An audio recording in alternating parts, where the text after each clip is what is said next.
السلام علیکم. Pakistan Broad casting service, ہم لاہور سے بول رہے ہیں.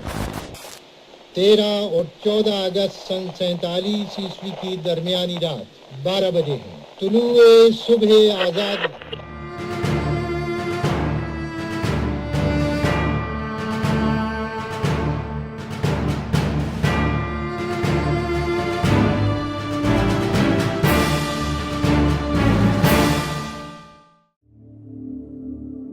اس برِ صغیر نے 1857 سے لے کر 1947 تک وہ تاریخ رقم کی جس کی مثال دنیا میں نہیں ملتی. سٹوری آف پاکستان میں آپ دیکھیں گے کہ کس طرح صرف 90 سالوں میں مسلمانوں نے دنیا کا نقشہ بدل دیا. اس لازوال داستان میں کن مسلم رہنماؤں نے اپنا کلیدی کردار ادا کیا، اور جانیں گے وہ چھوٹی چھوٹی کہانیاں جو آج سے پہلے کسی نے نہیں سنی. سر سید احمد خان کا مسلمانوں کو بیدار کرنا، مسلم لیگ کا قیام، ہندو مسلم اتحاد کا عروج و زوال، اقبال کا انمول تصور، اور محمد علی کا جناح سے لے کر قائد اعظم کا سفر، لاہور میں رکت آمیز مناظر، اور پھر طلوع صبح آزادی. یہ سب آپ جانیں گے اس سیریز میں.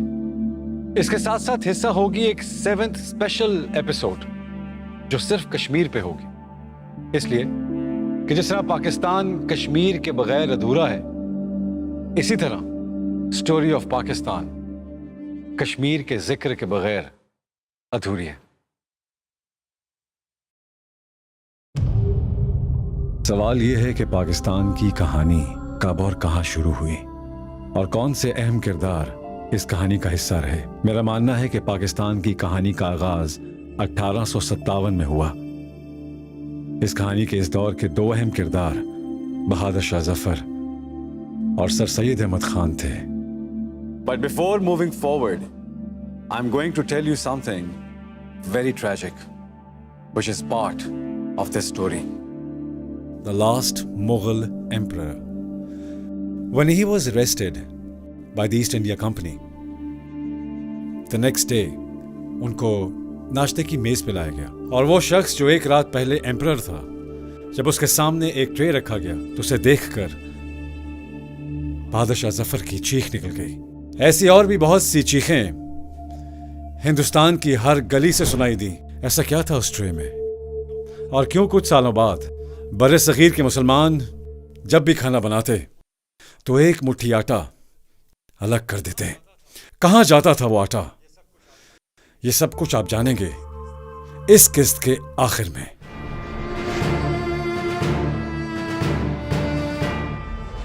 لیکن 57 کے بعد برطانیہ کی حکومت نے براہ راست کنٹرول سنبھال لیا تھا ہندوستان میں. جو بغاوت ہوئی تھی وہ فوج میں ہوئی تھی. پہلے جن فوجیوں نے بغاوت کی سب کو انہوں نے قتل کیا، پھانسیاں دی، اور جو بھاگنے کی کوشش کی ان کو پکڑ کے انہوں نے، کوئی کورٹ مارشل نہیں تھا، بس سامنے گولی مار دو. جو کچھ کسی نے بتایا کہ یہ آدمی شامل تھا، یہ آدمی شامل تھا، کہ ان کے پاس رسے کم پڑ گئے، درخت کم پڑ گئے. اور ایسی اس وقت کی پینٹنگ موجود ہے جس سے معلوم ہوتا ہے کہ کوئی جگہ ایسی نہیں تھی کہ جہاں پہ لاشیں ٹنگی ہوئی نہ ہوں، اور کئی دن تک وہاں لٹکی رہی. بڑا بربریت کا جو ایک مظاہرہ تھا وہ کیا گیا تاکہ دہشت پھیلے اور آئندہ لوگ انگریز کی حکومت کے خلاف اپنی آواز نہ اٹھا سکیں. So now we know how brutal was British Raj and why Sir Syed Ahmad Khan felt that he has to do something for his fellow Muslims. اگر سر سید احمد خان وہ سب نہ کرتے جو انہوں نے کیا تو آج پاکستان نہ ہوتا. اچھا، پھر اسی دور میں ہم دیکھتے ہیں کہ سر سید احمد خان مسلمانوں کے لیے ایک روشنی کا مینار نظر آتے ہیں. انگریزوں سے مطالبہ کرتے تھے کہ مسلمانوں کو سرکار میں نوکریاں دی جائیں، آپ نے اس قوم کو نمائندگی دینی ہے، نہیں دیں گے تو وہی اسباب پیدا ہوں گے بغاوت والے، یہ آپ کے وفادار نہیں ہوں گے. ان کا حق دیں، انصاف کریں، انصاف کا تقاضا ہے. دیکھیے اس سے پہلے کانسیپٹ ہی نہیں ہے کہ مسلمانوں کے ساتھ پولیٹیکلی اکنامکلی کوئی زیادتی ہو رہی ہے یا یہ ریئلائزیشن بھی کہ آپ کی کو پیرٹی میں نہیں ڈیل کیا جا رہا ایک سوسائٹی کے اندر. اس کو کہنے کے لیے بھی تو ایک کانشیسنس کی ضرورت تھی, ایک ویژن کی ضرورت تھی, ایک تھاٹ کی ضرورت تھی. ہی واز دا ون جس نے وہ تھاٹ ہمیں دی اس وقت. سر سید احمد خان نے ایک رسالہ لکھا اسباب بغاوت ہند. انہوں نے سوچا کہ جو مسلمانوں کو یہ جو پاور سٹرکچر ہے اسے بالکل ایکسکلوڈ کیا جا رہا ہے. اگر مسلمان پاور سٹرکچر میں نہیں آتا یہ تو بہت پیچھے رہ جائے گا. اور دیکھیں ہندو آگے بڑھ رہا ہے. انہوں نے کہا یہ تعلیم کے بغیر نہیں ہو سکتا. انہوں نے پوری ایک تحریک چلائی, مسلمان محمدن ایجوکیشنل کانفرنس کی بنیاد رکھی, ہندوستان کے کونے کونے میں تبلیغ کی کہ آپ تعلیمی ادارے بنائیں اور تعلیم حاصل کریں, تب آپ آگے بڑھ سکتے ہیں. میں ہمیشہ یہ سوچتا تھا کہ آل انڈیا کانگریس تو 1885 میں بن گئی تھی, لیکن پھر سر سید مسلمانوں کو سیاست میں آنے سے کیوں روکتے تھے. Now I understand why sir Syed didn't want Muslims to come in politics, because he wanted them to learn the rule of the game.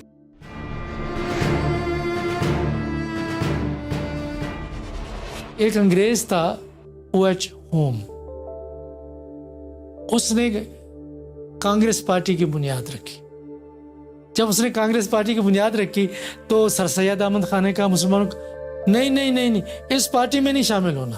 کہ انڈین نیشنل کانگریس برصغیر پاک و ہند کی تمام کمیونٹیز کے مسائل کو حل نہیں کر رہی.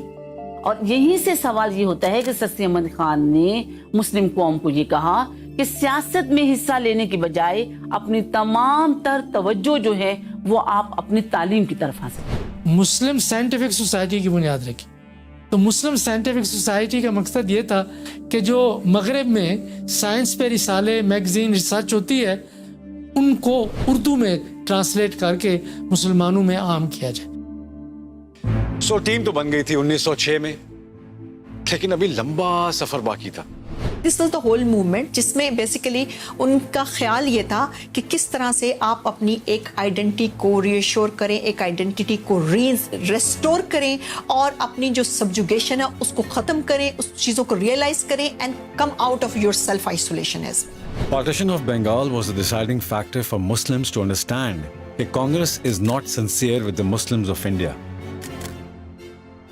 اس پر ہم اگلی قسط پر بات کریں گے. اس کے ساتھ ساتھ آپ کو بتائیں گے کہ بی اماں کون تھی اور کیسے فرسٹ ورلڈ وار کے بعد تاج برطانیہ نے بر صغیر کے مسلمانوں کو دھوکہ دیا, اور وہ کون نوجوان تھے جنہوں نے آل انڈیا مسلم لیگ جوائن کی. پر جانے سے پہلے ذرا کہانی کے اندر کی وہ کہانی بھی سنتے ہیں جس کا ذکر میں نے شروع میں کیا تھا. جس وقت بہادر شاہ ظفر کو گرفتار کیا گیا تو 3 شہزادے اس وقت موجود تھے. پھر یہ ہوا کہ ناشتے میں آپ جس طرح سے صبح کو انگریز کو ٹرے میں بسکٹ ہے, چائے ہے, ناشتہ رکھ کے دیتے ہیں, تو صبح کے وقت ٹرے میں اوپر کپڑا ڈالا ہوا تھا اور شہزادے اور شہزادیوں کے سر تھے صرف دل دکھانے کے لیے. ان کے خلاف مقدمہ چلایا گیا 5-6 مہینے کے بعد. اب دیکھیں مقدمہ کیا ہے کہ بادشاہ ہے, مالک ہے ہندوستان کا, اس کہہ رہے ہیں اس نے غداری کی ہے. غداری کے مقدمے میں انہوں نے ان کو عمر قید کی سزا دی اور یہ کیا کہ اس کو ملک سے بھی نکال دو, جلا وطن کر دو. کیا اتنی آسانی سے سر سید نے مسلم قوم کو پڑھا دیا؟ نہیں. غازی پور میں جب مدرسہ قائم کیا تو اس کے لیے چندہ بھی تو چاہیے تھا کہ جو ان کے ساتھ لیڈرز موجود تھے ان کو کہا ٹھیک ہے مسلمان گھرانوں کے پاس پیسہ نہیں ہے دینے کے لیے, فنڈ نہیں ہے, آپ اس طرح کریں کہ 3 ٹائم گھر کا کھانا تو پکتا ہے نا, ایک آٹے کی مٹھی ایک طرف خاتون خانہ ڈال, اور ہر مہینے سر سید احمد خان خود جاتے تھے ہر گھر اور اس کو آٹے کو کلیکٹ کرتے. اس آٹے کو لے کے اس کو ہم دیکھتے ہیں کہ آٹے کو کلیکٹ کر کے اس کو بیچا جاتا تھا. بیچ کے جو پیسے حاصل ہوتے تھے وہ ان اسکولوں کی اس پہ لگایا جاتا. مل کر ایک جھونکا آخر طوفان بنا تھا.